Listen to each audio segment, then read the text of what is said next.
These are Nebraska corn farmers. They work in acres, not hours, harvesting the energy and climate solutions the world needs. We are proud to stand with you. The success of tomorrow's soy industry depends on the actions we take today. The future is here, and the time to move is now. Market Journal Television for Agricultural Business Decisions is a presentation of the University of Nebraska-Lincoln's Institute of Agriculture and Natural Resources in partnership with the Nebraska Rural Radio Association. Promotional support provided by the Nebraska Farmer Magazine and partial funding provided by the Nebraska Soybean Board and the Nebraska Corn Board. Well, hi everyone, I'm Bryce Duskett, and thank you very much for joining us today as we're back in the studio for this week's edition of Market Journal. Let's kick off this week's show here. Caring for cattle is challenging enough, you know that on its own, but with cold weather on the way, grazing operations face a whole new set of unique challenges. To that point, Market Journal's Bill Dodd is standing by with the details of this story. Bill? Winter weather is beginning to bear down on producers in the Midwest. Colder temperatures and snow-covered pastures are becoming less accommodating for livestock by the day. On the bright side, there are a plethora of management practices that can go a long way in helping your herd maintain their health and productivity during these cold days. The first thing you need to concern yourself with are the bare necessities. The three main necessities of any grazing operation hinge on water, fencing, and feed. And of course, the need for feed will vary from one operation to another. Later in the winter and the fall, we'll go back to corn stalks or some other after grass, things like that.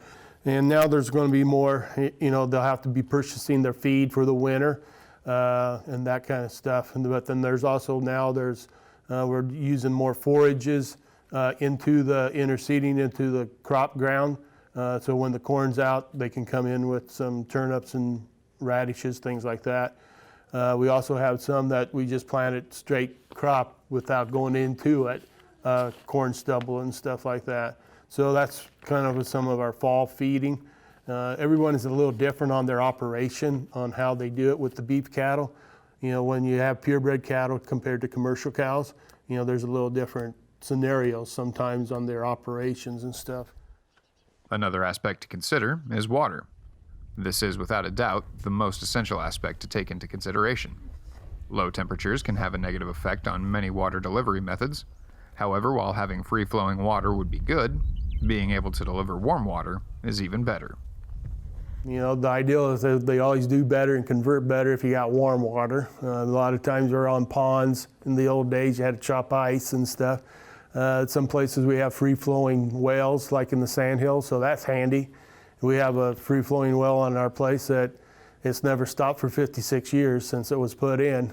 Just a couple times when in the summer with the pivots now and stuff like that, and that's along the Cedar River.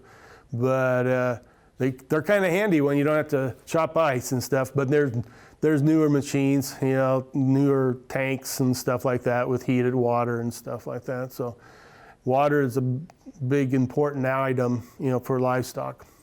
When it comes to keeping the herd contained, there are a number of fencing options at your disposal. Again, this is one aspect that you'll want to have tailored to your specific needs. Well, there's a couple things that you might want to be thinking. These will be temporary fences. Usually that'll be going on your other crop ground and stuff. Like with the CRPs, there's a lot of fences and a lot of water systems that aren't used anymore, especially up in the Sandhills where there was a lot of irrigated corn that was, the grass was broke up years back, and now they're back to CRP. So some of that inner structure stuff's not there as easy. So you got to be looking at different fences, different types of things like that, of what to be using, for it. Nowadays, the fences, electric fences are a lot better, more powerful. You got high tensile fencing, you got pivot fences. You can go up through and make your pivot with electric fence on it so you can move it for your, grazing systems. if that works for you. There's different options and stuff like that. So that fencing the water is a big thing when you're trying to move cattle. All of these considerations are for naught, however, if you have nowhere to feed your herd. When it comes to leasing ground and care of livestock, it's highly recommended to hammer out all details of any lease agreement in writing. So it's better to have it written down, for both sides of the parties to understand exactly who's responsible for what, from the prices to when they got to leave, who controls, if they have to feed extras. There's all kinds of questions that could be done ahead of time. Renting land, if it's pasture, or corn ground, or about anything, but especially with livestock, you're looking at the length of time of grazing that's available for you, especially going into the winter, the stocking rate that you can use on your acres, the fences naturally, water quality, and the amount of corn left in the field. So that's a big thing right now. Nowadays there's a lot better machines. They don't leave as much corn on the ground. We have a good program through the extension office. Is one of the tools is corn stock grazing calculator. So it works where you can put your yields down, and then it kind of helps you in your amount of cattle, and it tells you how many days you can be on that field and stuff. Nowadays you always hear how poor the quality of the stocks are for cattle. Really, we don't want to be eating the stocks themselves anyway. They should be moved before then, on that type of thing. So, fluctuating hot and cold temperatures can have a drastic impact on any animal, so it's best to get ahead of the cold weather before it sets in for the long haul. Reporting for Market Journal, I'm Bill Dodd. Alrighty, thank you very much for that story, Bill. And a reminder for those of you watching at home, if you're looking for the best advice when it comes to caring for your cattle over the next few months, we encourage you to keep up with all the articles published by the university. You can do so at the website beef.unl.edu. Farming and ranching are demanding occupations, and unfortunately, accidents and illness can hinder the performance of these essential tasks. That's where the group Farm Rescue can come in. Since year 2005, they've been assisting more than 1,000 families facing major illness, injuries, or natural disasters. We had the opportunity to learn more about their mission at this year's Husker Harvest Days. The mission of Farm Rescue is to help family farms and ranches bridge crisis so that they have an opportunity to continue viable operations. This program provides families a chance to continue their livelihood by providing the necessary equipment and manpower to get the job done at no cost to the producer. So Farm Rescue is a nonprofit organization that helps farm and ranch families in crisis.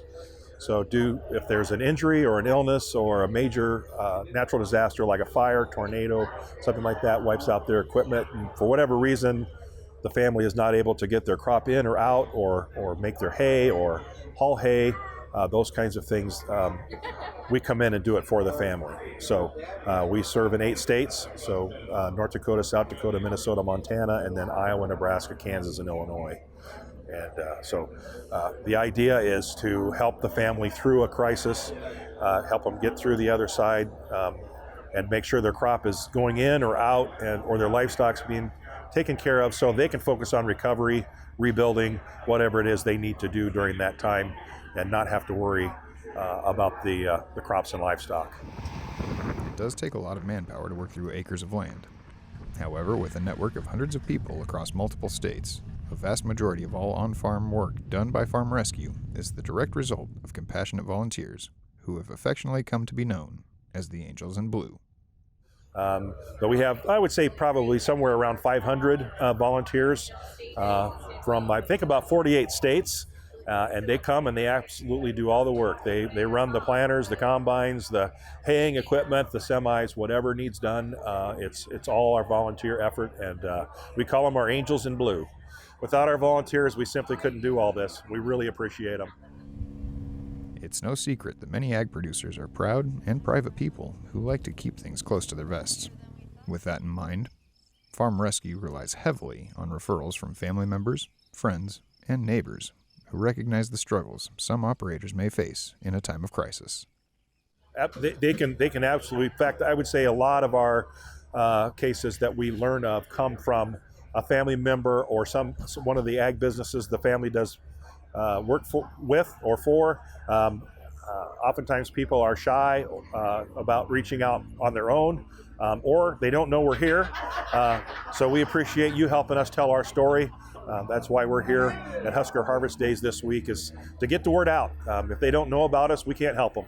So we appreciate your help in helping us get the message out. When it comes to funding a project of this magnitude, personal and corporate donations really make this operation capable of doing what it does. From being a volunteer or a monetary donor, there are several ways that you too can get involved with farm rescue. So we rely on private donations, both from individuals and corporations. We're 100% funded that way. So we have a lot of companies that have been with us for a long time, both large and small, since we were founded in 2005. We started out in North Dakota and have spread to those 8 states that I mentioned earlier. We're very, very pleased with that growth so far. Since 2005, we've been able to help just over 1,000 families. In fact, this past summer, we helped our 1,000th family. So that was a milestone for us. We hope to help many thousands more in the coming years and hope to grow into more states as we get the resources. Occasionally, injury or illness can lead to lean times or outright shutting down an operation. However, that doesn't need to be the case. Farm Rescue's track record indicates 3 years after receiving farm rescue assistance, more than 90% of the assisted families have been able to maintain operations ever since. If you or anybody you know could use some assistance on their agricultural operation, it may be time to see what Farm Rescue has to offer. If you'd like to learn more about Farm Rescue, their mission, or perhaps you know somebody who might be in need, we want to encourage you to reach out to them directly. You can see their contact information at the bottom of your screen now. Up next, we're going to talk about markets and what's ahead in 2025. Joining the program is the co-founder and managing partner of Agricultural Economic Insights. That is David Widmar. Good to see you, sir. Great to join you. Thanks for having me on today. Let's talk about where the markets sit right now, in particular corn and soybean prices, not the prices that producers want to see. What's your take of the situation? And also not the prices that we budgeted for, last spring as we were preparing for the 2024 growing season. Producers are unfortunately going to be grain producers especially going to be in a tough spot as they wrap up 2024 and they start thinking about 2025.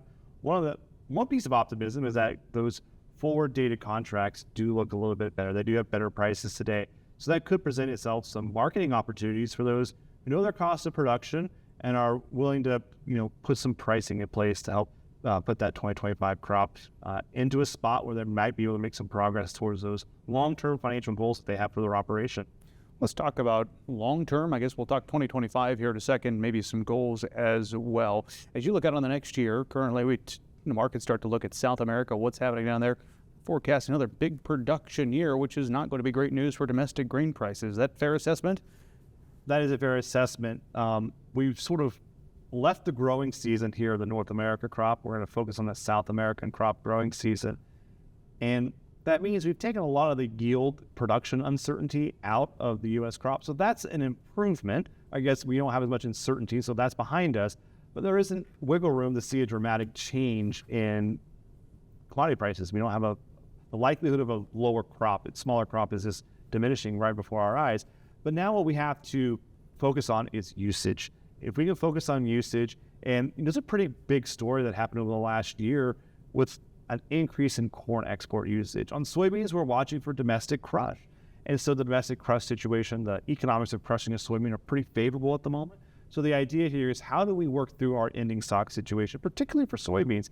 How do we work through that in a way that maybe positions us for some stronger prices heading into 2025? And that's going back to that futures markets that we talked about. If you look at the 2025 new crop prices, you're going to see a little bit better outlook. We're waiting for usage to help us put us into a better position in 2025 and hopefully beyond. If you've been tracking exports, you kind of referenced that for corn and beans both, but it seems like the export picture is improving a little bit right now. Could that mean a bump in prices, at least for a short term? Well, we would hope, but that hasn't necessarily been reality. One of the things that we looked at is last year when we talked and we were meeting here, we were thinking about a 15% stocks use situation. Now that 23-24 market year is below 12%. How do we get that below? Well, we had an increase in exports. Unfortunately, that didn't mean higher prices over the last 12 months, but we have seen the increase in usage. So kind of step one, get more usage online, get those ending stocks work lower. And then step two, if everything works out well, then we might see higher prices down the road. we need that usage engine to be running strong, and we're just starting to see the early signs of it coming back to life. So that's step one. We'll wait to see how the rest of the story falls together. Okay, 2025. What kind of headwinds in particular do you see in the first 2 quarters of the year? So the first 2 quarters of the year, we got to, of course, sort through what the size of that U.S. South American crop is going to be. We also got to focus on the size of the U.S. crop. We have a big soybean ending stock situation. We've got a soy corn crop is in a better situation. But when we think about spring planted acres, it's going to be potentially a big swing to corn. So that could, of course, upheave the balance sheets for the 2025 marketing year. So we got to watch that as well. And of course, it's no surprise as we sit here today, there's a lot of red on that drought monitor map. We've seen some moisture, especially in the southern plains and throughout the Corn Belt, but how much moisture are we going to have going into that spring planting? That will be another key consideration. Of course, think about the macro economy. All eyes are going to be on what happens with the Farm Bill, what happens with potential ad hoc disaster payments, and what happens with interest rates and government spending more broadly. Of course, we can't forget tariffs. A lot of the ag industry right now worried about what's going to happen with President-elect Trump and when it comes to tariffs. The T word, yeah. So there's a lot of conversation around tariffs, and that's a hard one because you have to look at both sides of the coin. On the one hand, if we could, in a vacuum, put tariffs on the goods that are coming into this country, there are some ag products, particularly specialty crops, think about vegetables and fruits, that might benefit from having those imported products having a higher price. It could support those domestic prices. But ultimately, we also might need steel or equipment that could face higher tariffs, higher prices because of those tariffs. But ultimately, the real risk for a lot of us watching today and thinking about this is retaliatory tariffs. So we saw that in the trade war with China.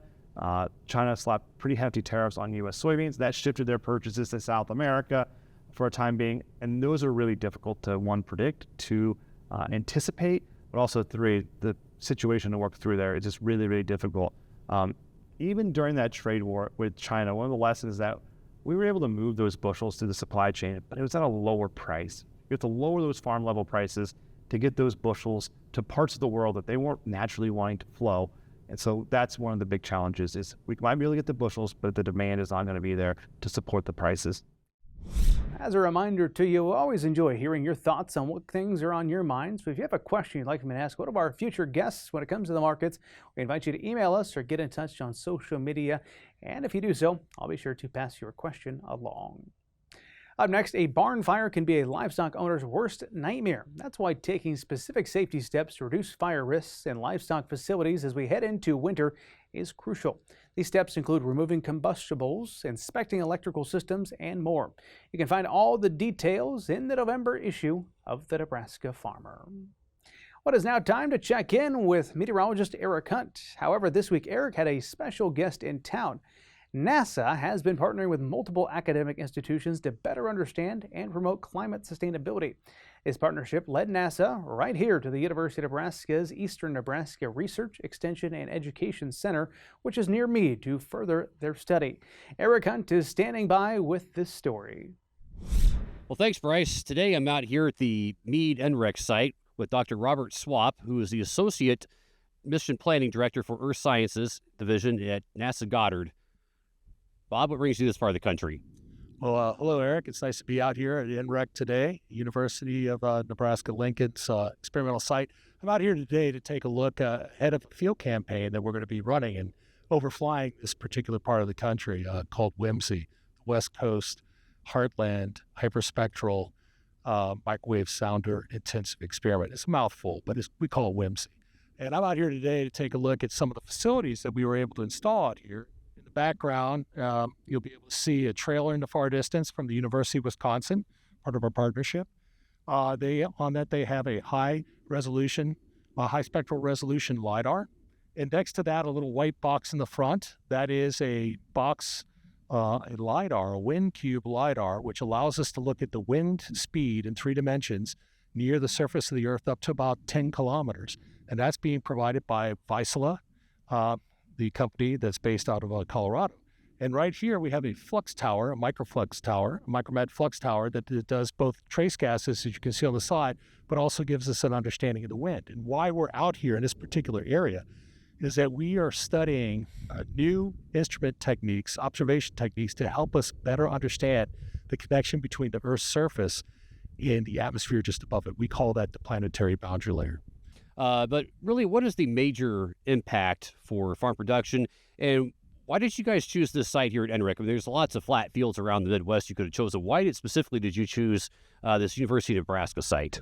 With respect to why are we here, what's the importance of the boundary layer and understanding the processes of the boundary layer with respect to agriculture, we know that things are changing, and we know that the dynamics, how quickly the boundary layer grows or decays or doesn't decay, can have an impact on water stress on plants. Okay, for farmers, that's very important. If you got new crop or you're getting ready to harvest and you're putting incredibly more stress on the plant, that can be a challenge.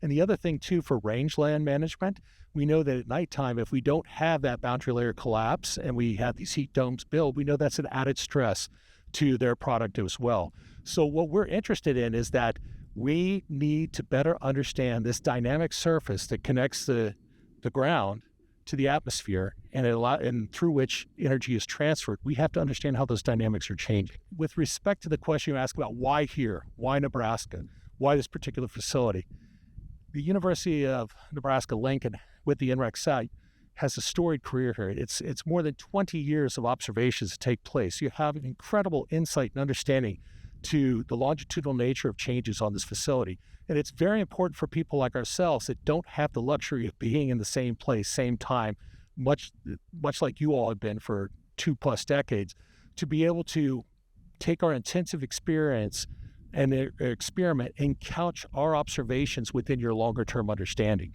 Given the fact that we have this growing relationship between universities in the heartland, especially University of Nebraska-Lincoln with the HEART project, the Heartland Environmental Alliance for Resilience and Transformation, and a partnership we have with the University of Wisconsin by supplying equipment, and the University of Iowa, which will be providing the aircraft that will be flying the instruments from the University of Nebraska-Lincoln.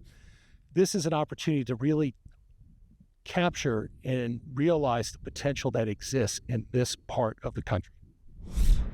Interesting stuff there, Eric. We do appreciate it. A lot of exciting things taking place at the Eastern Nebraska Research, Extension, and Education Center. Well, as we approach the holiday season, it's a busy time for a group of farmers known as real Christmas tree growers. There is nothing quite like having a real Christmas tree in your living room when you wake up on Christmas Day. One farmer near Seward would like to help you make that sentiment a reality. Today we look back as we discuss Christmas trees at Windmill Pines. Stan, thanks for letting us come out here to the farm. This is awesome. You're very welcome. Glad to have you here. Tell us a little bit about the history of the farm near Seward. Well, my father-in-law started it back in 1968. We were privileged to help him plant the first trees on Easter Sunday afternoon. And then he ran the farm pretty much by himself, hired a little bit of labor. We were gone thereafter for 14 years and then came back in 1982. And since then we have continually taken on more and more responsibilities until his passing. And now we are the owners of the place. So anyway, we have customers that love our trees, and so we've been blessed to have another really busy season this year. That's what I wanted to ask you about. You opened up on Black Friday. How did the first weekend of sales go? It was fantastic. The first day we had maybe 150 people at the gate ready to charge in. And so it's crazy the first morning. Then after that it steadies out, and so we had really nice steady business thereafter. And yeah, we're pretty much depleted on the cane and fir. Right behind us we have prairie now. It was forest on Friday morning at 9 o'clock. Let me ask you this. There's a lot of options for people to buy when it comes to Christmas trees now. Not all of them real Christmas trees. Why do your customers keep returning to buy one of these trees? A lot of it is tradition. It's a family thing. That's what they've done with, we have third and fourth generation people coming out now. This is what we've done. What they tell us. We love it here. Yeah, it's part of kind of the beginning of their Christmas celebration. Well, over the past, growing season, when it comes to corn and soybeans, we've been talking a lot about the drought and how that's impacted producers. I'm sure it's been impacting you guys here at Christmas Tree Farms as well. Very definitely. Last winter was a really challenging time for us. We had no snow cover. We went into the winter with pretty dry ground. I didn't have much of my drip system in yet, and anyway, I had pretty massive winter kill, some of which I'll have to salvage, but most of them will just have to be trashed. I've done quite a bit of that already. As we wrap up, let me ask you this. What do you enjoy about this industry and this business? Well, sales is always a great time, just because of the delight of our customers and the positive feedback we get from them. But I'm a person that can't sit around at home. I like to read, but not that much. I played golf poorly. Don't want to do that either. So it's a nice place for me to work. I enjoy the physical activity. I'm an artist also. I know how to shape trees to what customers like. There are times when it's hot and humid and swatting mosquitoes that it's not so great, but most of the time I really enjoy being out here. Now, if you'd like to learn more about this operation near Seward, you can find all the details online. Their website is windmillpines.com. Also have a direct link available with this story on the Market Journal homepage. Folks, that is going to do it for this week's broadcast. Up next, we'll be having a full slate of content from this year's National Association of Farm Broadcasters Convention, which takes place in Kansas City. Hope to see you right here next time for that show. But until then, I'm Bryce Duskett, wishing you a safe and productive week. Join Market Journal online at marketjournal.unl.edu. You can also follow us on Twitter, Instagram, and Facebook. Promotional support is provided by the Nebraska Farmer Magazine. Market Journal is produced by the University of Nebraska-Lincoln's Institute of Agriculture and Natural Resources.